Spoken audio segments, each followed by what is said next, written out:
അങ്ങനെ എല്ലാതും ഇങ്ങനെ ഓളത്തിലങ്ങനെ പോവുക ചെയ്യുക. എല്ലാത്തിനെയും അതിൻ്റെ രീതിയിൽ എൻജോയ് ചെയ്യണമെങ്കിൽ എൻജോയ് ചെയ്യും, നമ്മൾ അപ്രീഷിയേറ്റ് ചെയ്യണമെങ്കിൽ അപ്രീഷിയേറ്റ് ചെയ്യും, പറയാനുള്ളത് മുഖത്തേക്ക് പറയുകയും ചെയ്യും കേട്ടോ.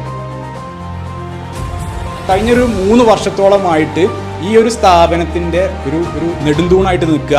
മാത്രമല്ല എന്തൊക്കെ സാഹചര്യങ്ങൾ ഇപ്പോൾ ഇതൊരു പൊളിഞ്ഞ് ചാടിയാലും വേണ്ടില്ല, ഞാൻ എൻ്റെ ടാർഗറ്റ് അച്ചീവ് ചെയ്യുമെന്ന് പറയുന്ന ഒരാളാണ് സിന്ധു മിസ്. പ്രൊവൈഡ് ചെയ്യുന്നത്. സോ 28 അഡ്മിഷൻ ക്ലോസ് ചെയ്ത സിന്ധു മിസ്സിന് ഉണ്ട്. ഒരു മാസം 35, 75, 84 അഡ്മിഷൻ വരെ ഞാൻ ഒരു മന്ത് എടുത്തിട്ടുണ്ട്. അതൊന്ന് ഗിഫ്റ്റ് അവിടെ കൊണ്ടുവച്ചിട്ടായിരുന്നു സാറ്.